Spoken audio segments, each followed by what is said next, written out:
3 சூரா 112 113 114 ஆகிய இந்த 3 சூறாக்கள் இதெல்லாம் சிபாவுடைய சூறாக்கள். இதை நம்ம ஓதிக்கொள்ளலாம், நம்மளே ஓதிக்கொள்ளலாம். காபீர்கள் மாதிரி ஓத தெரியாதவங்க இருந்தா அவங்களுக்காக நம்ம ஓதலாம். முஸ்லிமா இருந்தா அவரே ஓதிக்கணும். ஓத தெரியாதவங்கள குழந்தைகளா இருந்தா நம்ம ஓதணும். அதே நேரத்தில் அஜத்துல போகணுமா? முடியாது. ஏன்? அந்த அஜத்துல முஸ்லீம் தான் போறாங்க. காபீருக்கு ஓதி பார்த்தாங்க நம்ம ஆதாரம் பார்த்திருக்கிறோம் ஹதீஸ்ல. குழந்தைகளுக்கு ஓதி பார்க்கறதுக்கு ஆதாரம் பார்த்திருக்கிறோம். பெரியவங்க அவங்க தான் ஓதிக்கணும். குழந்தைக்கு பெற்றோர் ஓதிக்கிற வேண்டியதான். குழந்தைகளா இருந்தாலும் செய்யணும். நம்ம அந்த சூறாக்களை வைத்தியமும் பண்ணிக்கிட்டு தான், வைத்தியமும் பண்ணி விட்டு அல்லாட்ட நம்பிக்கை வைக்கிறதுக்கு அல்ஹம்து சூரா ஓதி அப்படி மேல ஊதி கையில ஊதி தடை விட்டீங்கன்னு சொன்னா அதுக்கு மார்க்கத்தில் என்ன இருக்கு? ஹதீஸ்கள்ல அனுமதி. இதை செஞ்சாங்க. ஆனா ஒரு கட்டத்திலையும் பிளேட்டை கொண்டு வா எழுதி தரேன் கரைச்சு குடி, அது இஸ்லாத்துல கிடையாது. ஏன்? குரான் என்பது எப்ப சிஃபா தரும் கேட்டு முதல்ல விளைக்கணும். குரான் என்ன? குரான்ங்கிறது என்ன? பேப்பரா? குரான்ங்கிறது பேப்பரை வரல இறக்கணும். ஜிப்ரீல் அலைஹிஸ்ஸலாம் பேப்பரா கொடுத்துட்டு போனாங்க. குரான்ங்கிறது என்ன? ஓதுதலுக்கு பேர் தான் குரான். நம்ம பாதுகாக்கிறதுக்கு எழுதி வச்சுக்கிட்டோம். விளங்குதா? நீங்க ஒரு குரான் வீட்டுல வாங்கி வச்சிருக்கீங்க, என்கிட்ட குரானே இல்ல, நான் அல்ஹம்துலில்லாஹி ரப்பில் ஆலமீன் மனப்பாடமா நான் ஓதுறேன், எனக்கு நன்மை கிடைக்கும், உங்களுக்கு நன்மை கிடைக்காது. நீங்க குரான் வச்சிருக்கிறது உண்மை, வச்சிருந்தா நன்மை கிடைக்குமா? நிறைய 114 சூறா உங்கள்கிட்ட இருக்குது, நன்மை கிடைச்சிருமா? குரானியா புக்தி போகல போனா 1000 குரான் அடிக்க வச்சிருப்பான், நன்மை கிடைக்குமா? அவனுக்கு கிடைக்காது. குரான்ங்கிறது எது? இது எழுத்துலாம் ஒரு அடையாளம். இந்த அடையாளம் நம்ம பாதுகாக்கிறதுக்காக எழுதி வச்சுக்கிட்டது. குரான்ங்கிறது என்ன? ஜிப்ரீல் ஓதித்தான் காட்டினாரு.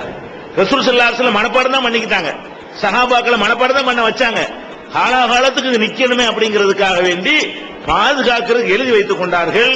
எழுதி வச்சது அதை பார்த்து ஓதுறதுக்கு தான். ஓதுவதுதான் இபாதத்து. ஓதுவதுக்கு பேர் தான் குரான். எது குரான் அல்ல, எழுத்து மையி தான்.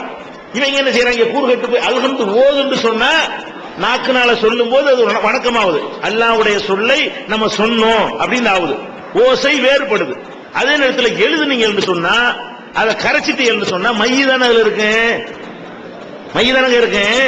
ஒரு சாதாரண தமிழ்ல ஒரு புத்தகத்தை எடுத்துக்கொண்டு அகர முதல எழுத்தெல்லாம் ஆதி பகவான் முதற்றே உலகு எழுதி கரைக்கிறீங்க. அல்ஹம்துலில்லாஹி ரப்பில் ஆலமீன் எழுதி அதே மையில் எழுதி கரைக்கிறீங்க. ரெண்டையும் டெஸ்ட் பண்ணாத வித்தியாசம் இருக்குமா? மைய டெஸ்ட் பண்ண தண்ணி போய் டெஸ்ட்ல கொடுத்து லேப்ல கொடுத்தோம்னா இது அல்ஹம்து எழுதின தண்ணி, இது அகர முதல திருக்குறள் எழுதின தண்ணி நம்ம கண்டுபிடிச்சு சொல்லுவாங்க. அதுல மையில வித்தியாசம் இருக்காது, சொல்லல வித்தியாசம் இருக்கும். அகர முதல எழுத்தெல்லாம்னா இது வேற, அல்ஹம்துலில்லாஹி ரப்பில் இது வேற. சொல்லுவதில் தான் வித்தியாசம் இருக்கு, மையிலேயே வித்தியாசம் இருக்குது. இவன் மைய குடிங்கிறான், நீ குடிச்சது மையி தான். எப்ப அழிச்சு புட்டியோ இருந்தா தான் எழுத்து, அழிச்சு புட்டா மையி, அடிச்ச உடனே தண்ணி என்னது? மைய தான். மைய குடிக்கிறான். அப்ப எவ்வளவு ஃப்ராட் பண்றான்னு பாருங்க. அப்ப ரசூல் ஸல்லல்லாஹு அலைஹி வஸல்லம் அவர்கள் இந்த மாதிரி யாருக்கா செஞ்சாங்களா? மருத்துவமும் செய்ய சொன்னாங்க, குர்ஆனை ஓதி பார்க்கவும் சொன்னாங்க சில சூறாக்களை. ஆனா எழுதி தந்து என்ன செய்யல? கரைச்சு குடிக்க சொல்லவே இல்லை. இது ஒரு விஷயம். அடுத்து என்ன? கரைச்சு குடிக்கிறது ஒரு பைத்தியக்காரத்தனம் சொன்னா, இன்னொரு விஷயம் என்ன? நூல்ல முடிச்சு போடுறான். அட ஓதுறத முடிச்சுல போட முடியுமா? அது ஒரு மெட்டீரியலா? அது ஓதுதல்ங்கிறது எப்படி முடிச்சுல அடங்காது? பூண்டா குல்ஹுவல்லா உள்ள மாட்டிக்கிறமாப்ப? குல்ஹுவல்லா அது ஓதிப்பட்டு பூண்டு போய் முடிச்சு போடுறான், அந்த முடிச்சுக்குள்ள அது அடங்குதுங்கிறான். அப்ப இது யாருக்கு இருக்கணாக்குறது? ஓதுனது எப்படி நூல்ல போய் அடங்கு? ஒரு நூல் முடிச்சுல போய் அடங்குமான்னு கேட்கிறேன். அப்ப இந்த மாதிரி எல்லாம் எந்த அளவுக்கு நாகூருக்குலாம் போனீங்கன்னா, அப்ப நாங்கெல்லாம் அந்த காலத்து நாகூருக்குலாம் எல்லாம் போய் போன ஆளுக்கு தானே, போகும்போது எங்க கண்ணால நாங்க பார்த்தது. அப்பதான் நாங்க இந்த தர்காவில பிராடுன்னு அப்பதான் நாங்க முதல்ல வழங்க ஆரம்பிச்சது. பக்கத்துல ஒரு இந்து சகோதரர் என்ன செய்யறாரு, நான் குரான் ஓதுன இந்த குரான் இது பண்ணிட்டேன், நேர்ச்சை பண்ணிட்டேன் அப்படின்னு சொல்லிட்டு வர்றாரு. இந்து அவர் ஏதோ நோயாளி வச்சிருக்கு, நாகூர் ஆண்டவருக்கு போய் நான் குரானை போய் என்ன செஞ்சிடறேன், வழங்கிடுறேன், ஓதிடுறேன்னு சொல்லி கொண்டு வந்தார் போல இருக்கு. இவங்க சொல்றாரு. போய் என்ன செய்யறான், இவ ரூபாய் கொடு, 101 ரூபா கொடுன்னு கேட்கறாங்க. வாங்கிட்டு என்ன செய்யறான்னு கேட்டா நூல் எடுக்கிறாங்க, ஒரு முடிச்சு அவுத்து விடுறாங்க. என்னடான்னு கேட்டா ஓதியாச்சு. இல்ல குரான் உள்ள பெருசா இருக்கு, அதுக்குள்ள எப்படி ஓதுனீங்க? இல்ல நாங்க ராத்திரில உட்கார்ந்து ஓதி ஸ்டாக் பண்ணி முடிச்சு போட்டு வச்சிருப்போம், அவங்க ரூபா தந்தா ஒரு முடிச்சு அவுத்து விட்டுருவோம், ஒரு முடிச்சு ஒரு குரானா இப்படிங்கிறான். நாம கண்ணால அதை பார்த்துட்டு இருக்கிறோம். இது கற்பனையில இன்னைக்கு நீங்க பார்க்கலாம், இது கற்பனையெல்லாம் கிடையாது. முடிச்சு அவுக்குற விஷயத்தை இப்பவும் நீங்க என்ன செய்யலாம்?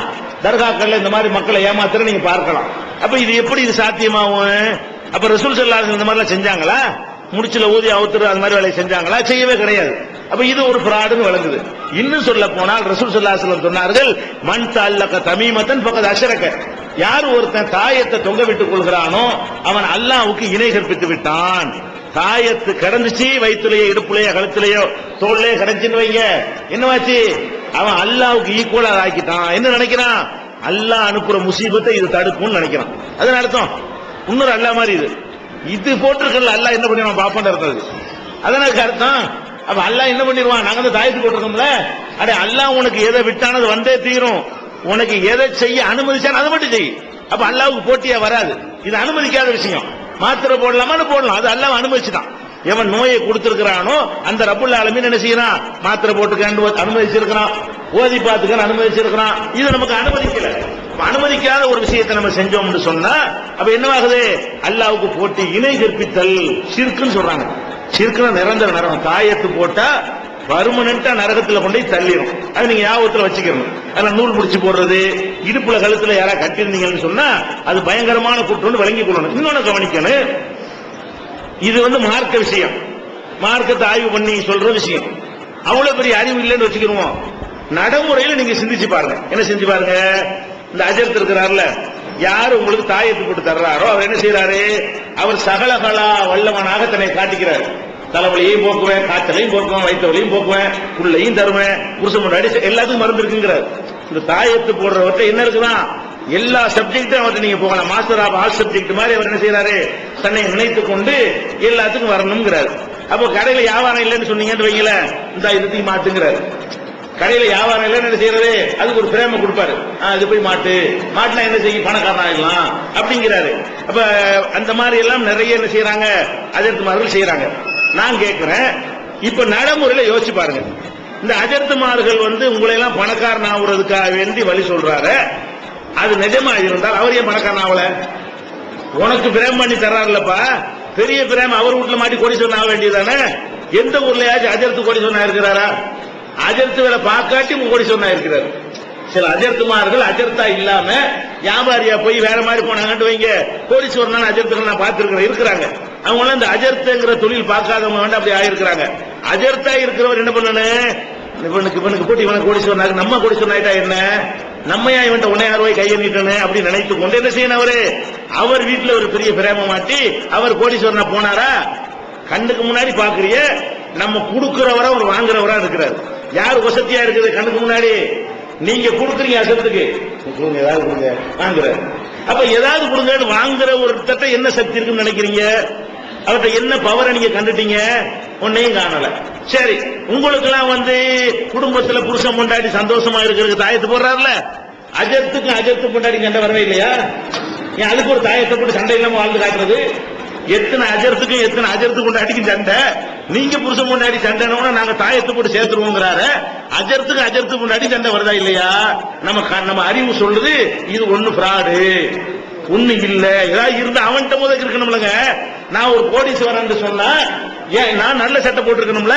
நான் கிழிஞ்ச சட்டை பிச்சைக்கார மாதிரி போட்டு கோடீஸ்வரன் நம்புவீங்களா நீங்க? கோடீஸ்வரன் தெரியும் வெளியில, இவருக்கு என்னமோ இருக்குண்டாருன்னா இவர் செஞ்சு காட்டுவாரா? அப்ப அது மாதிரி நம்ம பாக்குறோம். அவர் குடும்பத்தில் இருக்கிற நோய் வந்துச்சுன்னு வைங்க, அவர் தாயத்து போடுவார், ஆஸ்பத்திரி கொண்டு போவாரா? அசத்து பிள்ளைக்கு நோய் வந்தா ராமாவது தூக்கிட்டு போயிடுறாரு. உங்க பிள்ளைக்கு நோய் வந்தா நூலை பிடிச்சு போடுறாரு. என்ன இது? நான் கேட்கிறேன், உங்க வீட்டு பிள்ளைக்கு நோய் வந்தா என்ன செய்யறாரு? தாயத்து போடுகிறாரு. அவர் வீட்டு பிள்ளைக்கு நோய் வந்தா ஆஸ்பத்திரி தூக்கிட்டு போறாரு. அப்ப என்ன அர்த்தம்? ஒண்ணுமில்லன்னு அர்த்தம். அவருக்கு நம்பிக்கையில பிராடு பண்ணது பொய்யும் தெரியுமில்லங்க. நம்ம பொய் தானே சொல்றோம், இதுல என்ன இருக்கு போகுது? நம்ம ஏமாத்த அவருக்கு நம்பிக்கை கிளீனா இருக்கிறது. அப்ப நீங்க என்ன பார்க்கணும்? அவரால் யாரையும் பணக்காரனாக்க இயலாது, அவரால் யாரையும் எவராலையும்